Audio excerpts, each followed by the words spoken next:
I'm teaching the routine. You don't want to see that. So. Well, good afternoon, everyone. My name is Anthony Purcell. I'm Director of Bands here at the University of Central Missouri. And how about another hand for our marching band?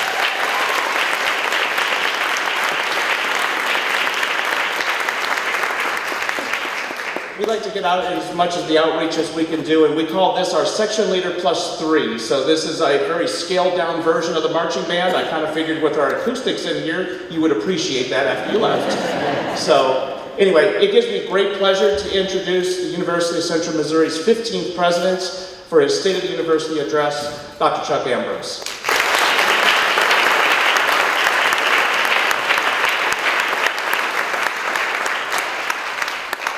You know, Anthony said that section leaders are going to be practicing just next door, and he said that may be a little disruptive to the speech, and maybe we should just come in and you could twirl a baton and kind of get the State of the University started.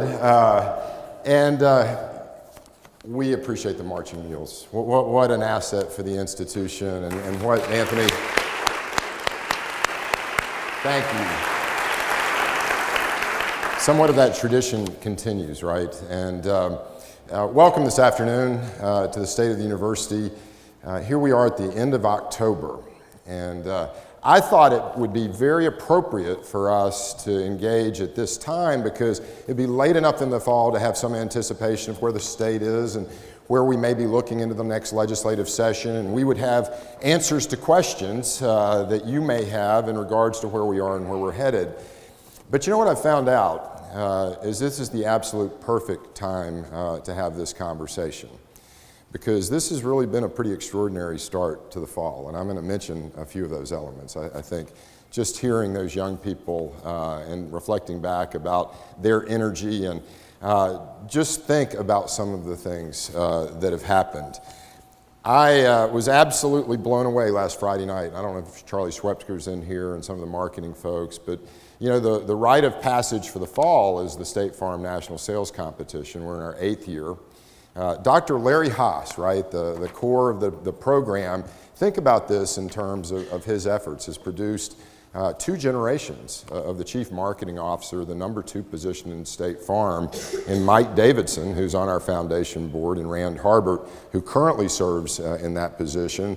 Both of them alums. Kelly, Rand's wife, is on our foundation board.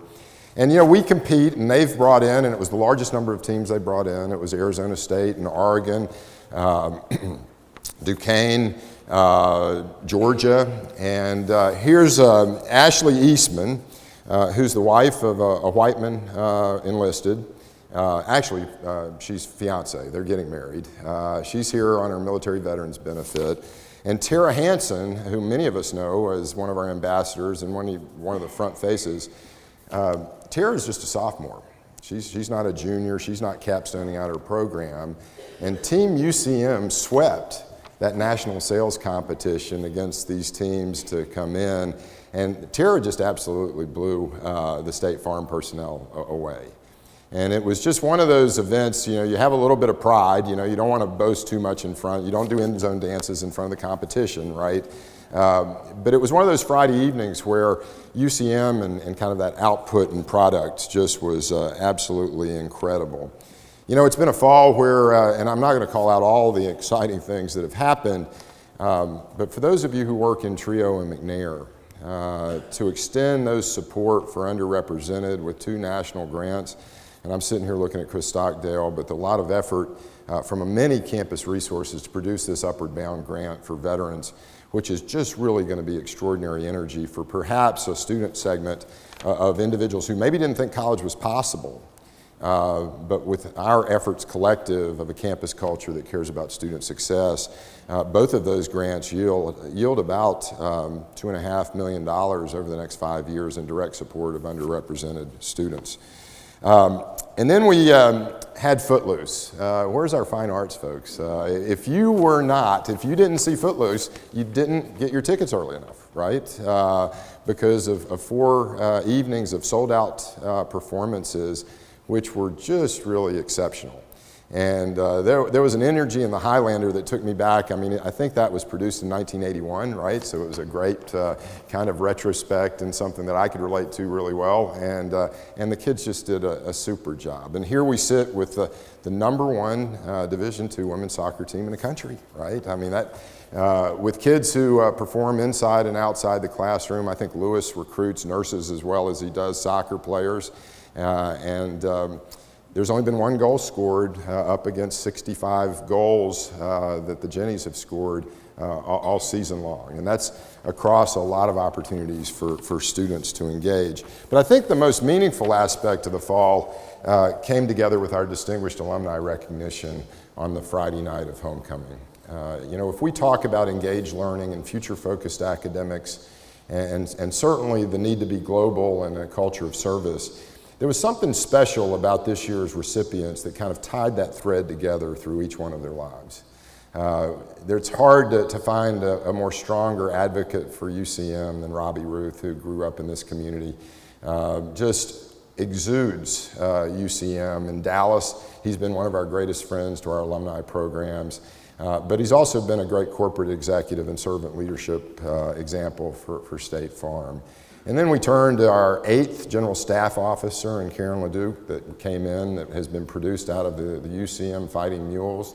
Just an extraordinary example. Rick Davis, a managing partner for one of the leading accounting firms in the Midwest, and a real product of our accounting. But then along comes LaTanya Buck, an undergraduate major here that went on, a psych major that came from St. Louis, was really grateful for the opportunity to come to college, was a CSPA graduate here, and then turned back around with a PhD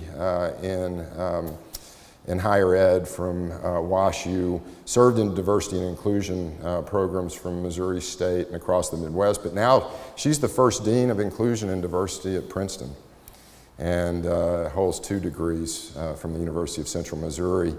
And each one of them said it was you that gave them what they carried with them out into the world to make that difference. And so, when I think about the state of the university, and it would be very easy to have a very short address and say that the state of the university is strong and continuing to get stronger up against headwinds that maybe doesn't make that opportunity as easy as it once was. Because of the strength of our faculty and staff and our surrounding community that invest of yourselves in those 3 jobs that students hire us to do, to open up the door of access and opportunity and let them know that college is possible. And again, in each one of those stories that John Kennedy tells so well through videography, they believed that the University of Central Missouri and CMSU to some of them and CMSC to others made college possible. And then the support that you give to carry students across the finish line and complete their degree. And every one of them knew who that person was on this campus that made that difference. They could name them, they could identify who it was, and they could lift them up. And many of them were with them to celebrate their accomplishment. And then the last piece, which again is such extraordinary effort on your part, to make sure their degree makes them competitive in both life and work, and where they are and where they're headed into their future. And that future is moving quite fast for us as a campus community, but more importantly for our graduates as they consider what's possible with their degree. I wanted to do 3 things today. One is to give you as much information about where we are, what we know, and some of the response that you've made as a campus to some extraordinary events in regards to some fiscal challenges that we may have with us for some period of time. And then consider perhaps 3 elements of our community that puts us into what I consider to be a very competitive advantage up against those in our sector, which is 4-year public higher education, a broader sector of just post-secondary education, but more importantly, to the students we serve and the future students that we'll serve ahead. It's exceptionally important for me to acknowledge our Board of Governors. We've tied this State of the University address to our Board of Governors October meeting. There are many elements of the conversation that we make every day that our board, because of their focus on governance and student success, has enabled us to do. And just this afternoon, it didn't matter if it was our financial stability by virtue of the audit, or healthcare, campus safety and security, immigration. They're willing to lead us in ways that sets our institution apart in regards for our care and compassion. And we are indebted. There are 5 members of our board who have been serving well beyond their term of service. They do that because of their care and compassion for this place. It's sacrificial in their service. And if you would, as a campus community, to a board that cares about you and cares about what we do for students, I wish you would join me in giving them our appreciation.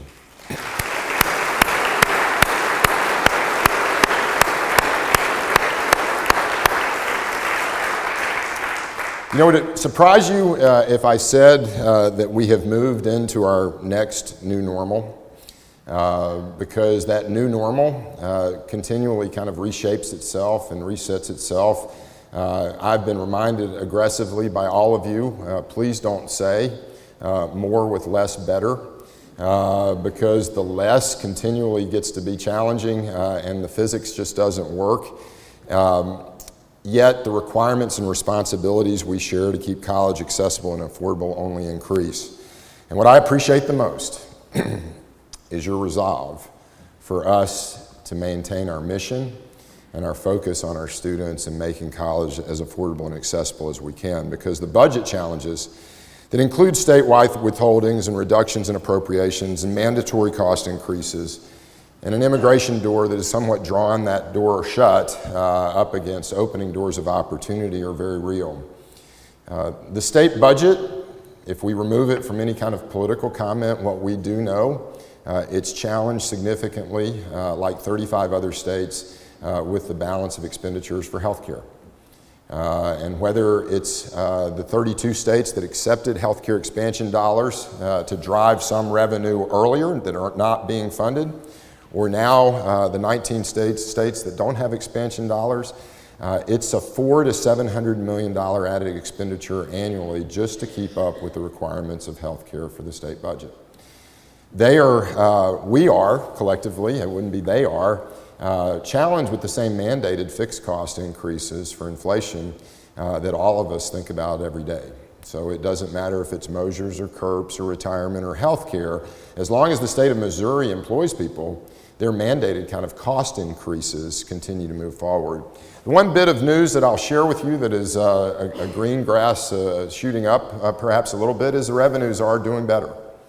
There is some increase in productivity, especially in this quarter, that's given some optimism of not having to do any reversions or withholds to be reactive.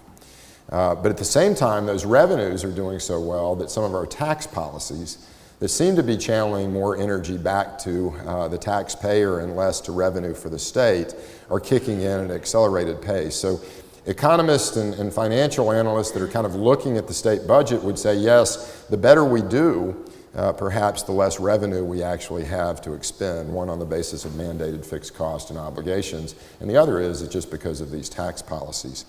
Will that change? Probably not. Because there is ideology and political influence that asserts itself into that mix.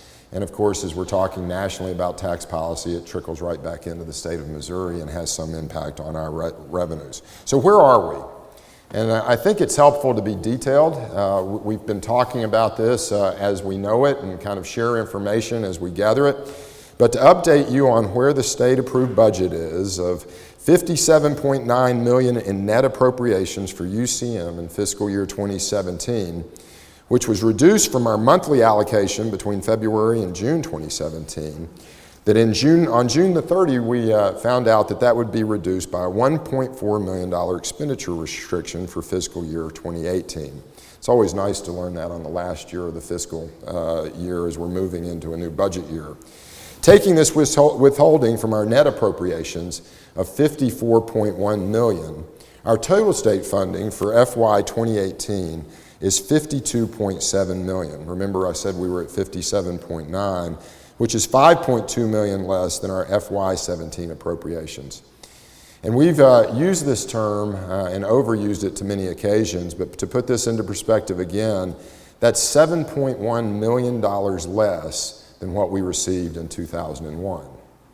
With a new administration that is kind of determined to break the cost curve of higher education, think about that. We're operating on 2001 dollars minus 7, plus a tuition cap that has not allowed for us to pass revenue increases to our students since 2007. So a decade-long tuition cap along with static appropriations. And what you have done is produce energy and opportunity and access at a cost that tells students that college is possible in extraordinary ways for the last 20 years. And that is really extraordinary. Doesn't make it easy, without question. But adding to this challenge posed by declining state appropriations, our fall tuition revenue is about 10.4% below 2016 actuals. This fall 2017 enrollment demonstrates some successes, and 2018 even more so. Our overall numbers were significantly affected by the drop in international students, which impacts the university's bottom line. In fall 2016, we had 4,202 total graduate students, of which 60% were international students. This fall, we have 2,532 graduate students, which is 40% fewer graduate students than a year ago, and only 37% of these students are international. To put this in context, as Mike Goddard presented census enrollment data this afternoon, an enrollment picture that across many fronts looks very positive up against where trends are on most campuses. 97% of our enrollment decline is directly related to the drop in graduate international students. Now, we'll talk a little bit more about international education and where it is and where it's headed. Would we in 2014 assume the onboarding of 1,000 students at a time, even more students at spring semester than we did on fall semesters in 3 successive years? Probably not. There's a lot of faculty and a lot of programs and deans and those who said, if we open the door of opportunity, we can grow. Little did we know that that growth would come with a surge. And many of you provided direct support and process to onboard those students and give them appropriate experiences. And as you'll see, we're graduating about twice the number of students as we were graduating in 2012. And I can tell you from meeting their parents, every one of those students appreciate it. But at the same time, it's allowed us to build processes and procedures that would allow us to manage appropriate growth for international students. But if you really think about it as a campus, and you have helped us grow on so many fronts, our size and shape reflects about a 2013 or 2014 fiscal year. So it's somewhat of a reset of going back to where we were and having a platform of stability, but then an opportunity to grow forward from that point in time. In addition to fewer graduate students, UCM's overall budget outlook was affected by nearly $2 million in compensation-related changes from rising health premiums and an increase in Mosher's contribution rates for retirement benefits. From 16.9% of covered payroll to now, our benefits package represents 19.45% of our overall payroll rate.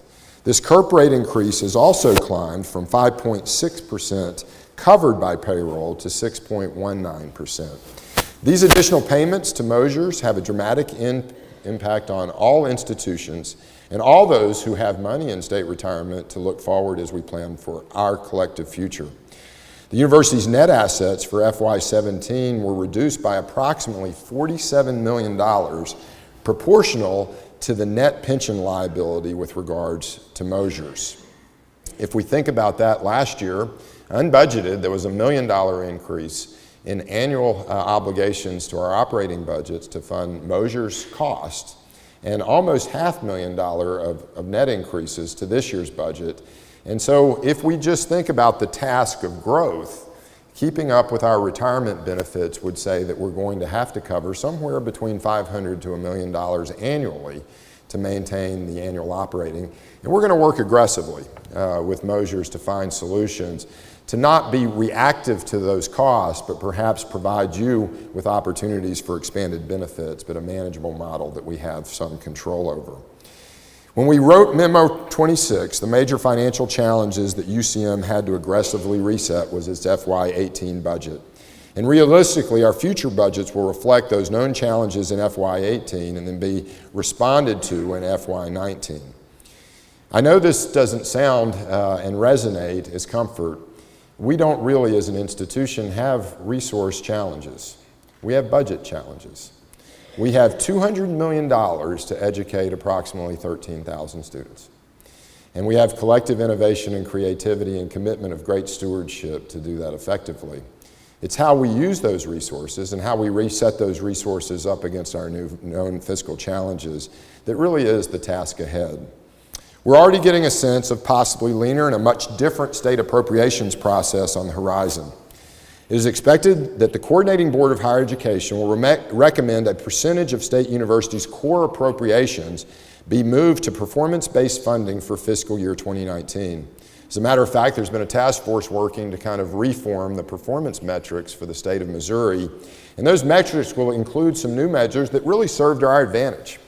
Measures of focus on efficiency, which we've done very well, and then more particularly measures that have focused directly on the impact of the degree to the graduate's perceived value of that degree and the graduate's perceived use of that degree when they leave college.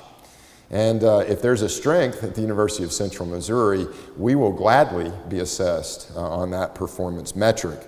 While at the same time, many of you, when I look across the room, help respond to a governor's request due on September 18th for a whole nother set of metrics, talking about our spans and layers and our administrative bloat and the quality of our programs and the distinctive nature of signature programs, with the thought that there are going to be an appropriations recommendation made that has a differential on the basis of our institutions.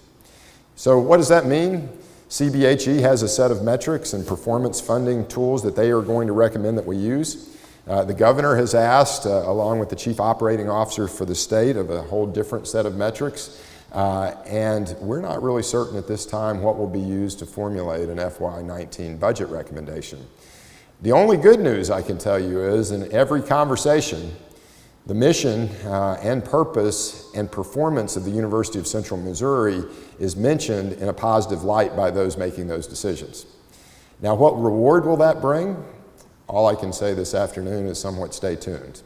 And we'll be your advocate to make sure that there is some return on the state's investment for your commitment to doing what the state says is the most important. To meet these strategic goals, the willingness that you have demonstrated to adapt to change and embrace innovation is unparalleled. Matter of fact, your response to the immediacy of FY17 challenges produced results. Your willingness to share in responsibility of making decisions for an FY18 reset is producing results. The challenge is, and the board has allowed for $10 million of one-time money to be part of that solution in FY18. And we're going to encourage each other that we're not going to use one-time money to be our solution to FY19.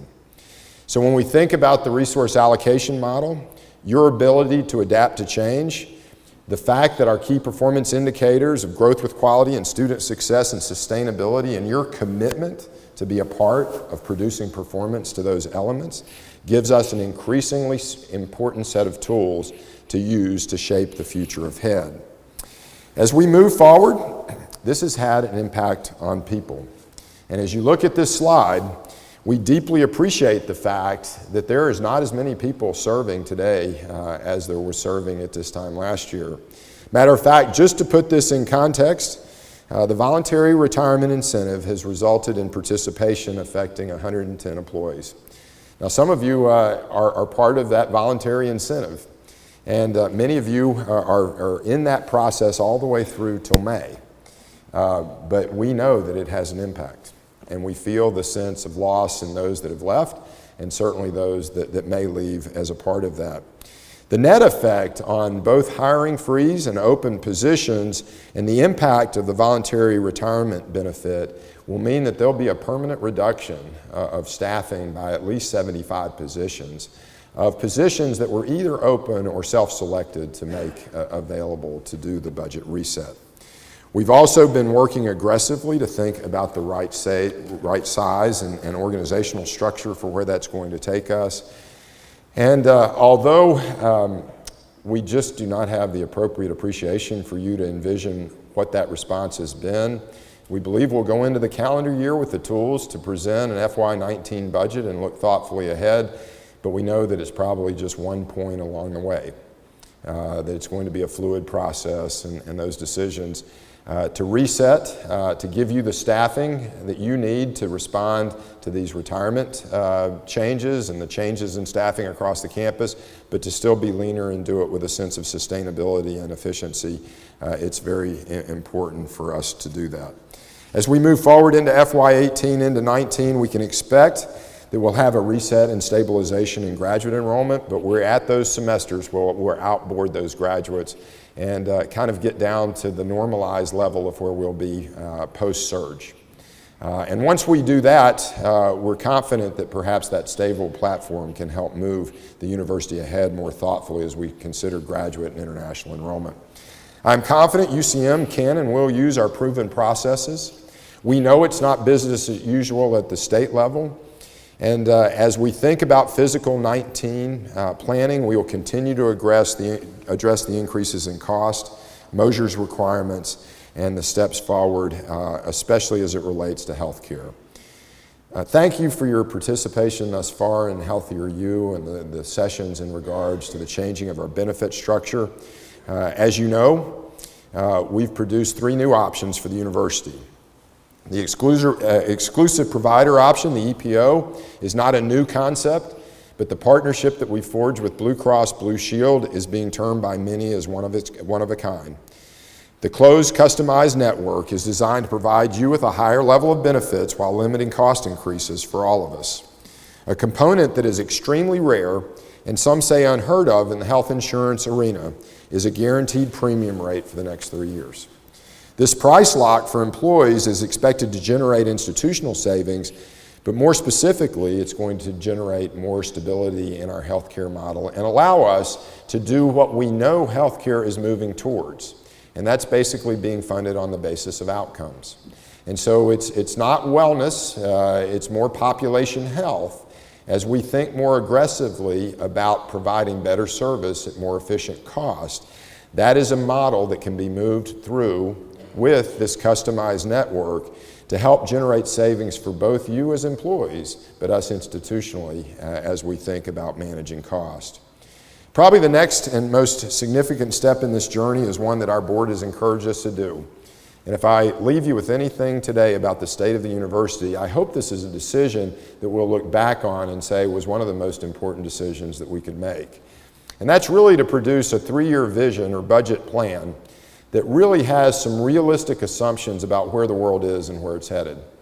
So to make realistic assumptions on the basis of enrollment and revenue forecasts, but more particularly to make realistic assumptions about where state support is and where we can anticipate it going, and us manage ourselves aggressively to a financial model that moves us there not by a thousand cuts, but by a very deliberate and intentional sets of actions.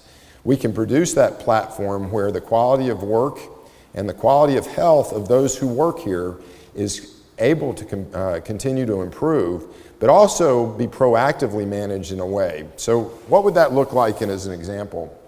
If we're at 2001 level of dollars or less, and we thought thoughtfully that 37 to 36% of our operating budget is currently coming from the state, and over the next decade, that may move to 25% of our operating revenue. That we would manage a set of operating assumptions that would, over a 3 to 5 year period, allow for that state appropriation to be baseline funding, and then for us to appropriately manage our expenses and resource allocations to that shape. And then get on with it. Because just like you heard the marching mules to open this meeting, left to our own energy, and our own support and resources for our students and our ability to grow, with stability in that funding model, we can move forward with a great degree of intentionality and forward momentum.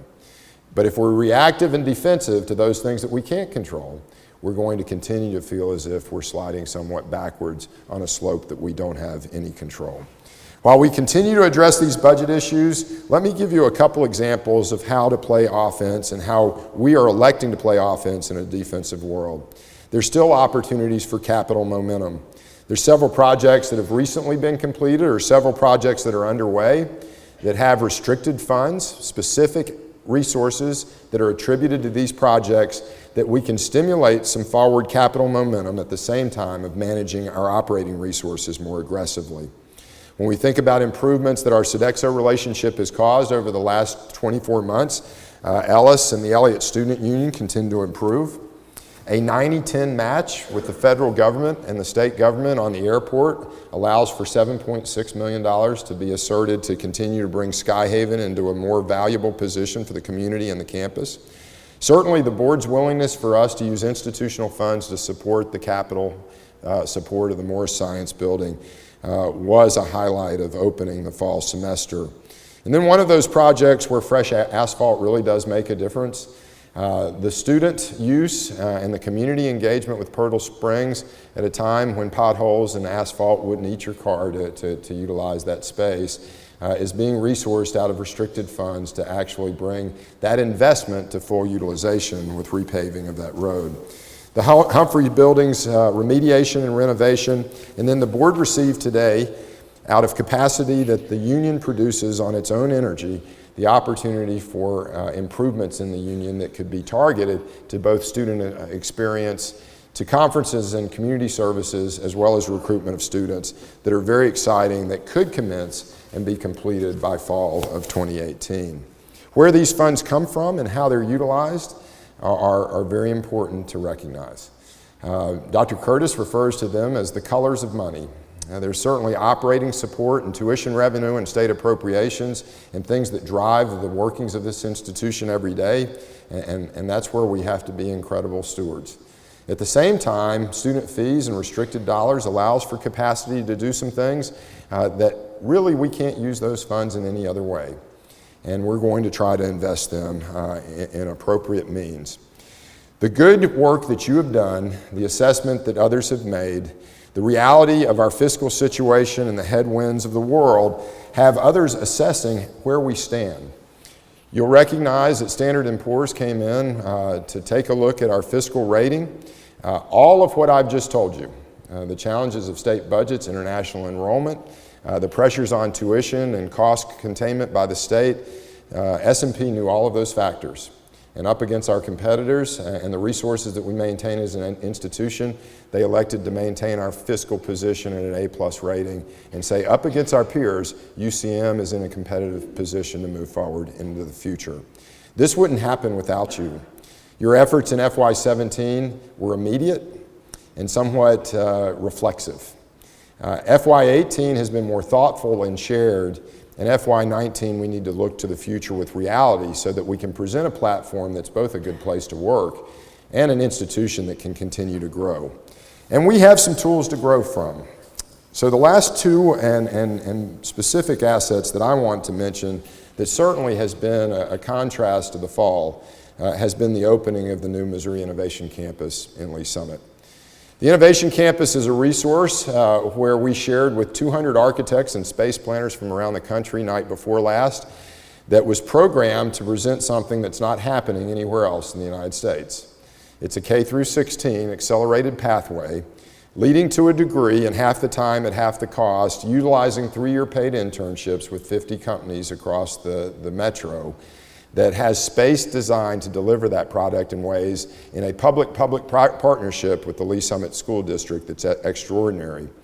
On September the 5th, we celebrated the milestone of opening a new facility with the partnership extending to Metropolitan Community College. This pathway, when described up against the space plans, eliminates or illuminates this new opportunity for students. But you know, when you think about the Innovation Campus, what we tend to do is refine that to one program. Every day as that campus opens, Summit Technology Academy opens with about 530 high school students. Many of them matriculate directly to UCM as undergraduate traditional students, and most of them carry at least 24 hours of dual credit out of those experiences which we offer for STA on that campus. At the same time, the MIC, which represents this accelerated pathway, and the feeder being Summit Technology Academy, which has still been grown organically, is the component of the concentric circle of the partnership. But at the same time, UCM Lee Summit, which if you step foot on the campus on a Saturday or were there last night at 9:30, is full of adult learners and UCM students taking graduate and undergraduate programs, serving almost 2,400 students head count annually from that campus. So this facility that was made possible by the Lee Summit R7 School District and the UCM Board of Governors is that 60% of us utilizing it in a lease agreement up against the R7 School District, and we were talking about it on Tuesday night, a $42 million original budget. So we thought that the facility was going to cost about $42 million to construct and furnish. The actual budget that the bond voters in Lee Summit enabled with their lending capacity came in about $32 million. Significantly less than what the original budget has been in partnership with McGowan Gordon and our general contractors. While at the same time that brings our lease payment, which is 60% of the total for a 20-year lease, down considerably. We had incredible stewardship on the FF&E, the furnishing of that building, that the efficiencies between the R7 school district and the university made some extraordinary things happen. Now, as I look across this room in so many different ways, I could give individual attribution to every one of you for doing some very special things. But I am going to call out Lisa Butler, and I think I need to, because she has been lassoed by several organizations to say, you need to come work for us, because our buying power and her persistence allowed for almost $1 million of savings in furnishing that building, even to the school district, which has a pretty significant buying power under state contract, that they will tell you today would not be available without the University of Central Missouri. Now, to Lisa's credit, I don't even know if she's here, so I'm gonna, if you see her, you tell her I was talking about her. To her credit, we were down to the 11th hour of making that FF&E possible, and there were some balls in the air that were not going very well. Unfortunately, Lisa was suffering from some pancreatitis and was in the hospital. And she did most of that work from her hospital bed. And that's pretty incredible. And it translates, right? I mean, it translates to all of us. It translates to efficiencies, it translates to cost, it translates to confidence in that partnership, and you represent a lot of effort like that makes a difference. Since construction has been completed, it has already catapulted the university into new partnerships. We signed a cutting-edge agreement with the Missouri National Guard to provide a cybersecurity hub for the state of Missouri. A partnership that stands to bring federal and state dollars to help give students an extraordinary opportunity to be trained in cyber, to work for private and business partners during the week, and perhaps be commissioned in the Missouri National Guard and work on the weekend, and it can provide extraordinary opportunities for them to move forward. This is an opportunity to formalize some of those arrangements and partnerships, and we believe it will create similar opportunities as we think about MIC 2.0. It's a great perhaps moment to just stop and recognize what September the 5th meant to this fall semester.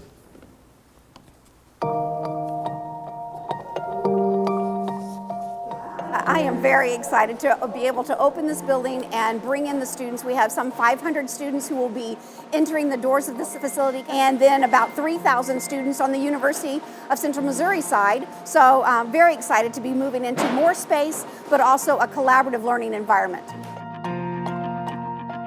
The MIC creates education at the speed of business that will allow students to gain the skill sets they need to have a bright and promising future. This is truly a unique opportunity. In fact, it was so unique that the President of the United States recognized it at a special event in Warrensburg a few years ago. That doesn't happen if you're another person in line. It's the partnership between Lee Summit R7, UCM, and the Metropolitan Community College. There's no program, no facility like this anywhere else. It's really, truly one of a kind. It's a 9 through 16 environment and beyond. When we talk about workforce development, that's not designed like a traditional teaching space. It's designed to mimic the workspace and the field in which students will be going into. It's about being ready for the workforce when you get out. And when you have the opportunities where our students are engaged in internships and see the real world, see the businesses so that they're prepared when they come out.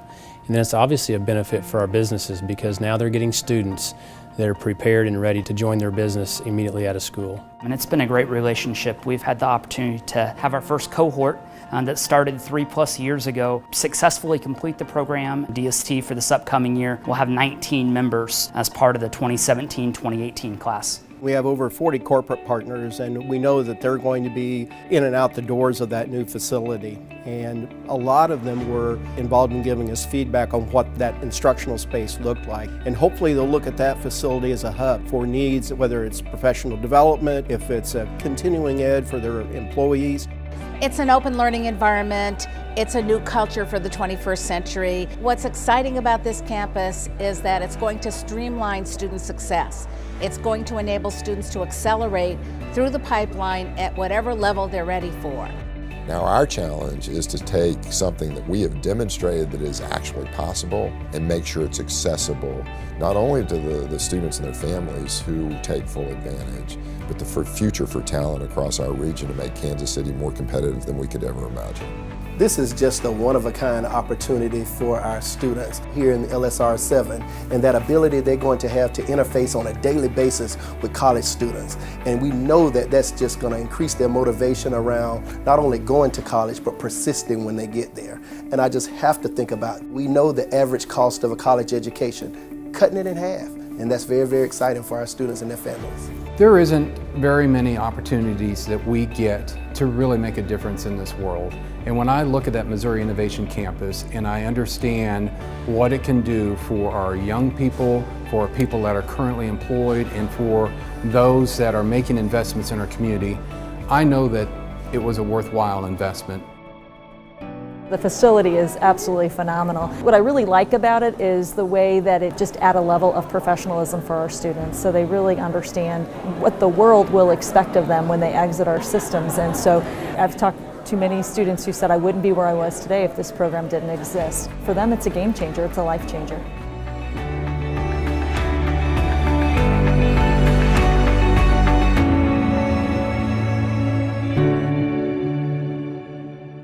There's two very deliberate points of progress to scale that I believe is readily available to us in the short term for serving the needs of students through an innovative model as well as adult learning opportunities. We have a team working on what we're calling MIC 2.0. It's a very aggressive set of partnerships for articulation with Metropolitan Community College. They are activating a way in which we would make college more accessible across the region to all students, not just in the very highly specialized fields that the MIC currently represents. But why is that important? Because 80% of American college students are taking it in that form. It serves as a portal to what we believe is kind of the core essence of the college experience, and that's what we do here in Warrensburg. So one thing I want to encourage you is that the energy that we create to the Metro for non-traditional and adult learners is one portal of opening opportunities and resources to do what we do best in a co-curricular residential college environment, which we believe in here. And what is happening? You are providing a set of opportunities to serve what will be the future of enrollments on campuses like ours. And as Kelly helps present this completion agenda and some of the elements, if we took out the impact of international graduate student enrollment, we would be standing in a fall where this pep band would have been a rally of celebration up against any four-year institution across the Midwest. Entering the fall semester, there's so much good news surrounding what is the enrollment on this campus that includes 5.1% growth in new freshmen at a time when many other institutions are seeing a decrease or flat enrollments, a 3.4% increase in new transfer students, some of those transfer students coming from other four-year institutions, and a 1.1% increase in our student retention.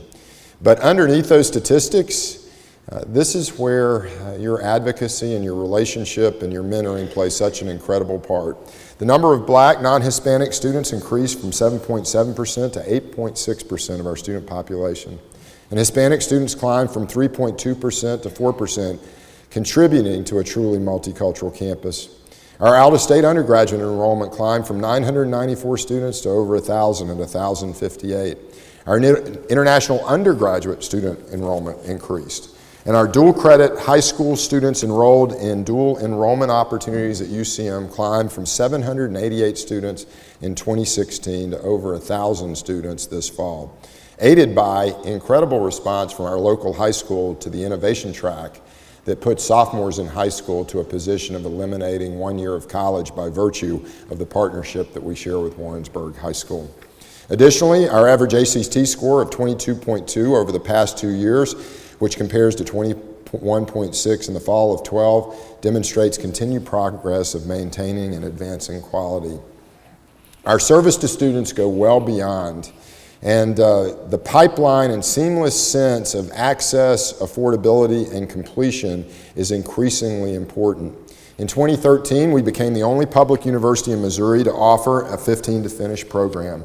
And this scholarship, as a part of the Learning to a Greater Degree contract, is demonstrating results.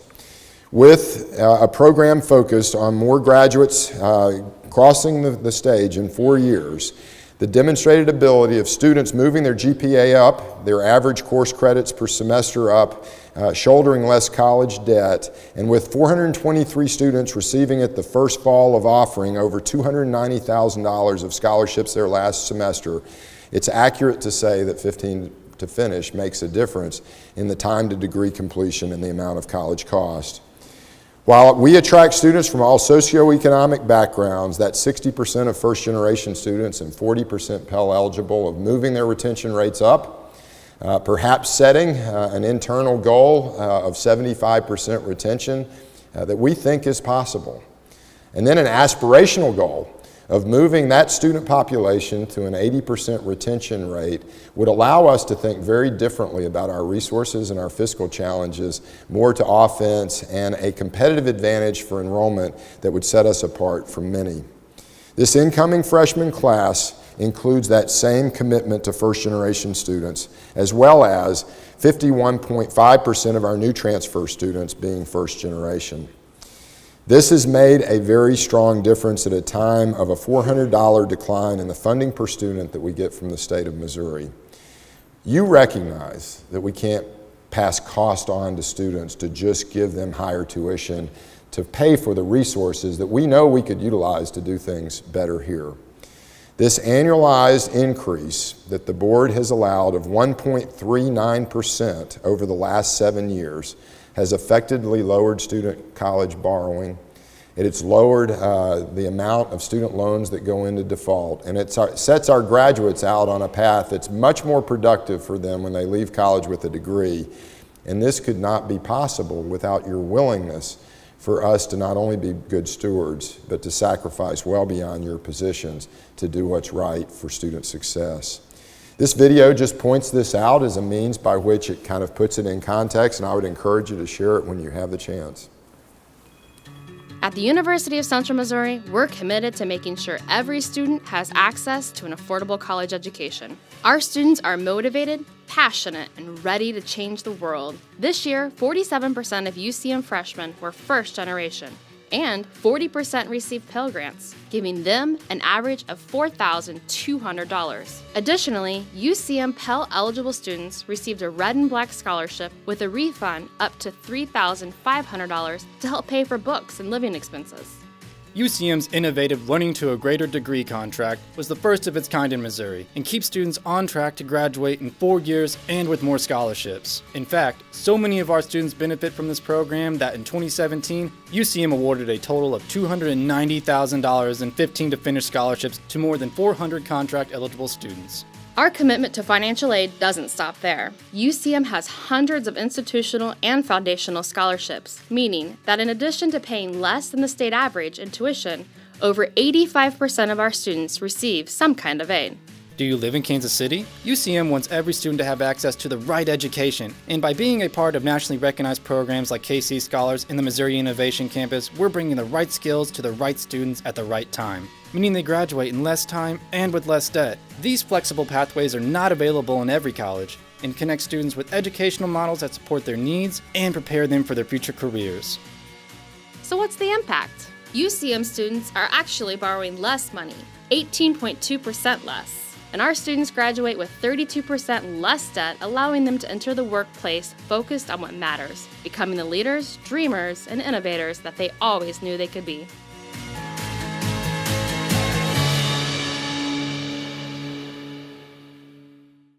As you think about where we are, and I mentioned certainly our resources to accomplish the mission that you're so passionate and dedicated to provide, there's really three steps that I would encourage us to consider as a university community. One is this process of really envisioning what the size and shape and direction would be up against the resources that we have available. And we have great leadership and great process to move forward, to think about how college completion and innovation and adult learning, and then more particularly the 100,000 alumni, and I'm grateful that Lance Kavanaugh is here, our new Vice President for Advancement, to think about that resource of plugging into a resource allocation, because there's no doubt that these alumni appreciate what you've provided to them and would be willing and are willing to support us in so many different ways.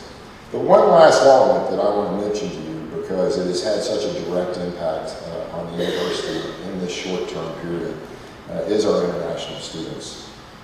While we had 2,638 international students in the fall, and we're down to 944, the surge, which started in 2014, was not really reflective of the generations of international students that have thought of Warrensburg as being home.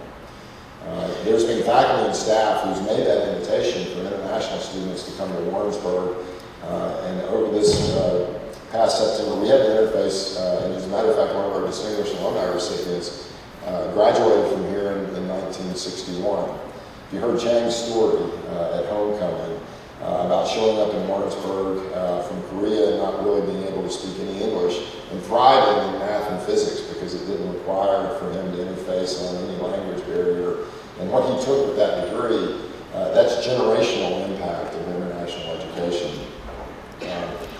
In September, I was humbled to join Alice Grifey and a team of faculty members and staff to go to India, Nepal, and Saudi Arabia. And there were several elements of that trip that I anticipated that I would understand, recruiting students, helping students make a good decision, thinking about the process of admissions, interfacing with alumni, seeing that they want to be involved, and then a group of corporate partners that wanted to forge relationships with us, and university partners.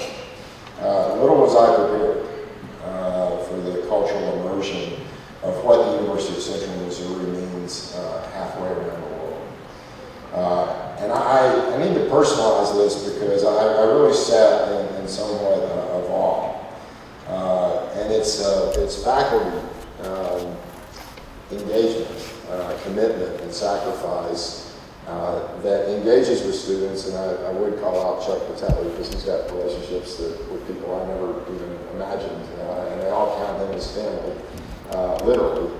But Chuck, along with these faculty members who see it as their job to make certain that access to UCM is possible, taking on the role of counselor, an immigration officer, financial aid officer, parent, to engage students and wading through that process, and the will it takes for those students to consider UCM as a viable option.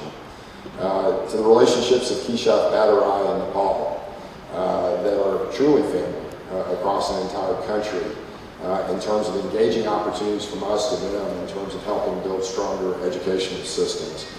But what I recognized was one of the experiences that I don't know that I'll ever forget is the deep appreciation of these alumni for what you provide them. Because once that counseling allows for them to come, they see Warrensburg as home, and they see you as family. And you engage with them that they carry appreciation with them the rest of their lives. And So whether it comes in a surge or it's more managed in relationships as undergraduates to graduates, when parents of these graduates came back and spent hours coming into these receptions to see individual members of our community and thank them for what they did for their kids generations before, you know it has purpose. And the reason I say that is because these are multi-generational. Two of our best alums in Saudi Arabia, Ahmad and Hanan Dafour, have a daughter here. Two of their children were born in Warrensburg. He opened a door of opportunity with the Jafali Corporation for partnerships with companies like Mercedes-Benz and IKEA, and sees this place as home. So all of us collectively here within a 200-mile radius that has brothers and sisters and parents who graduated from the university, alumni who are appreciative, people who kind of somewhat make that difference, those same sentiments are felt in Hyderabad, India, and Mumbai, and Pune, and Kathmandu, and Jeddah. And it's pretty extraordinary. And there were certain elements of these experiences they called out specific that I wanted to leave you with. One is faculty matter, and they care. They cared so deeply about me. And they made that difference of putting me on a trajectory that I never even imagined from a career standpoint that I would have opportunity to. This community matters. Warrensburg. The degree of affection in India for Warrensburg, Missouri is quite high. And aspiration. And this is a very important element. These families aspire in a very specific way to give their students the opportunities to come here, learn here, work and contribute here, even though they may not ever come home again. And even within their means, they may not be able to see each other too much because they're halfway around the world. But they're willing to sacrifice that on the part of their children because they know what happens here is of value. Now, it could be someone in Saudi Arabia, it could be someone in India, or it could be someone from Grandview, Odessa, Raymore, or Brookside. It wouldn't matter, right? It's that opening the door of opportunity, the engagement that you have of crafting an experience that they deem of lifetime value and their appreciation for it that makes the state of the University of Central Missouri strong. There's challenges. There's going to be opportunities. Matter of fact, I think the pace of change for us as an enterprise is going to require us to create opportunities to consider again what's possible from this place. Because a lot of the things that we hold most close to are going to be challenged with disruption and resources and technology and other things. But the assets that we enjoy to meet those challenges are indelible, irreplaceable, and somewhat priceless. And words of appreciation for what you mean to making this a place of value truly can't be expressed. And that's why I'm grateful to be a part of this community, and our appreciation to each of you of what you do in the lives of our students every day is so important. Thank you for what you do. And we'll celebrate the end of the fall semester and stay to task to move forward in a world that needs us, truly does need us. So thank you for what you do, and thank you for coming this afternoon.